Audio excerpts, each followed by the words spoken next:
Hello, this is Lily again. I'm at the Breaks Park.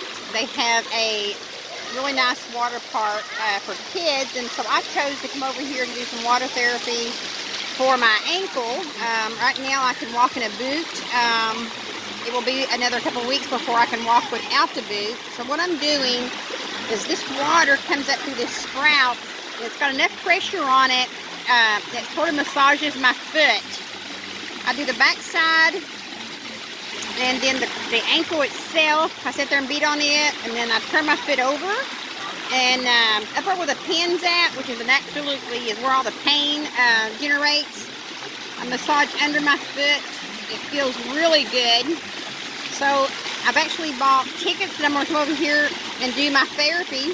They have a wave pool, so I can swim in the wave pool, and it helps my ankle.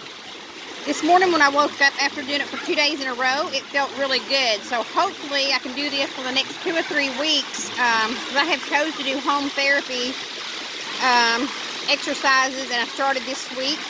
But the water therapy just feels so good for something to be massaging your foot. The water massage feels excellent.